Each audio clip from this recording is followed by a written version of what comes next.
इथे फक्त दागिने नाही तर पिढ्यानपिढ्यांचा विश्वास मिळतो. परंपरेची झळाळी आणि विश्वासाची खात्री. कैलास अडगावकर ज्वेलर्स, दत्त मंदिर बस स्टॉप, नाशिक रोड. शहरातील वाहतूक शिस्तीचा प्रश्न वर्षानुवर्ष प्रलंबित राहिला. मात्र शुक्रवारी त्याला ई चलनद्वारे डिजिटल उत्तर मिळाले. विविध 40 प्रमुख सिग्नलवर सीसीटीव्ही आधारित ई चलन प्रणाली प्रत्यक्षात सुरू झाली आणि अवघ्या 8.5 तासात 16,000 वाहन चालकांनी सिग्नल तोडल्याची नोंद प्रणालीने केली. झेब्रा क्रॉसिंगवर 700हून अधिक वाहन चालक उभे असल्याचं कॅमेऱ्याने टिपले. नियंत्रण कक्षात प्रत्येक नियमभंगाची नोंद होत असून बेशिस्त चालकांची संपूर्ण ई कुंडली तयार झालेली आहे. त्यानुसार आता बेशिस्त चालकांना दंड भरण्याशिवाय पर्याय उरलेला नाही. चलन यंत्रणा सुरू करण्यासाठी पोलीस आयुक्तालयाने 2018 पासून स्मार्ट सिटी प्रशासनाकडे सातत्यानं पाठपुरावा केला.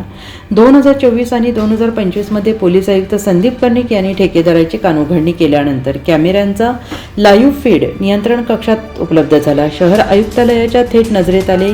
मात्र दंडात्मक प्रक्रिया प्रलंबित होती. अखेर 20 फेब्रुवारीपासून ई चलनची प्रत्यक्ष अंमलबजावणी सुरू झाली.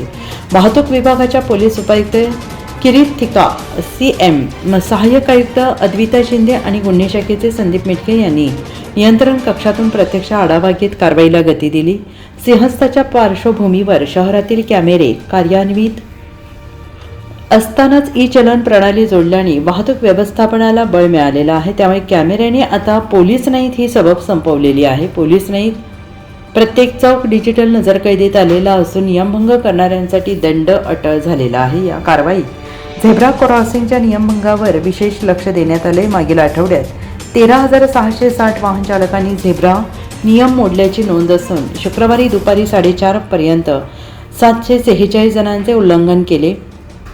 दरम्यान नियम पाळणाऱ्यांची संख्या मोठी असल्याने या निमित्ताने समोर आले आहे. आठवडाभरात 14,65,105 वाहन चालकांनी सिग्नल आणि झेब्रा क्रॉसिंगचे नियम काटेकोरपणे पाळले. NCN न्यूजसाठी रोहन यांनी नाशिक.